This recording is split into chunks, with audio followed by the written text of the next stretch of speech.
3 menit belajar bareng Foodies. Bikin video nggak menarik, nggak punya bakat, gimana nih tipsnya? Karena video yang jadi andalan kayaknya nih pertanyaan sejuta umat ya. Ini dia 7 tips untuk bikin konten video yang menarik.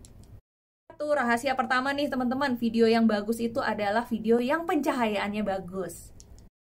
Harus spare time untuk mempelajari soal pencahayaan ini ya.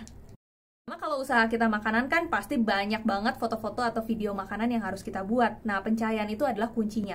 The best ya, teman-teman nggak usah alat-alat yang aneh-aneh dulu, tapi kita bisa menggunakan cahaya alami, yaitu sinar matahari untuk jadi cahaya pada saat kita bikin video atau foto nih.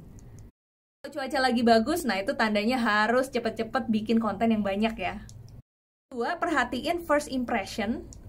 Itu 5 detik pertama, karena 5 detik pertama ini akan menentukan menarik atau enggaknya nih video kita.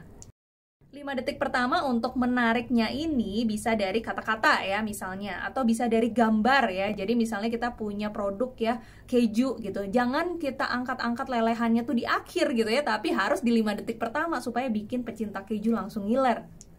Kita punya produk yang prosesnya tuh ada api-apinya yang heboh, nah itu harus ada di 5 detik pertama ya, supaya kita lock dulu konsumen supaya nggak swipe-swipe ke atas.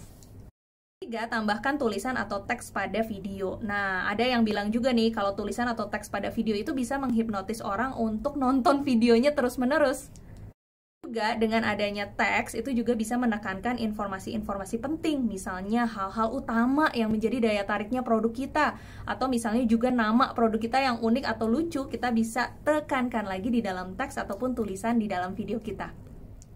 Keempat, itu pastiin video kita itu ada wow effect-nya ya. Wow effect-nya ini bisa macam-macam banget.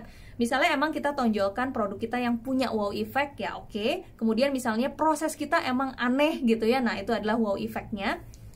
Ini misalnya teman-teman jualannya bakso ya. Kalau bakso yang kita kasih ke konsumen memang kuahnya bening biasa aja. Tapi kalau bikin video jangan sampai baksonya itu kuahnya bening, tapi kita masukin saus yang banyak gitu ya, sampai cabai, kecap dan segala macam. Biasanya memang itulah cara orang makan bakso ya. Jadi wow effect itu harus kelihatan ya di videonya teman-teman. 5, ikutin tren yang berlangsung. Nggak dipungkiri ya, banyak banget tips-tips yang bilang kalau kita pengen di FYP, kita harus ikutin tren yang sedang berlangsung. Bisa dari tren lagunya atau dari tren challenge-nya. Intinya teman-teman tiap hari memang harus rajin-rajin ya nonton TikTok supaya tahu tren-tren yang lagi berlangsung seperti apa. Terus kita akomodir dan kita cocokin dengan konsep produk dan bisnis kita. Yang keenam, rancang konten kita agar videonya ditonton sampai akhir. Karena kata banyak orang juga nih di FYP-nya TikTok, kuncinya adalah banyak orang yang nonton video kita sampai akhir. Bisa dari story-nya emang menarik sehingga orang tungguin sampai akhir videonya, atau memang kita literally bilang, tonton ya sampai akhir. Dan yang terakhir ya, konsisten dalam bikin konten-konten ini ya teman-teman. Karena semakin kita rutin bikin kontennya, brand awareness juga kita semakin terjaga. Dan tentunya teman-teman juga semakin terlatih bikin konten video yang terus menjadi semakin menarik.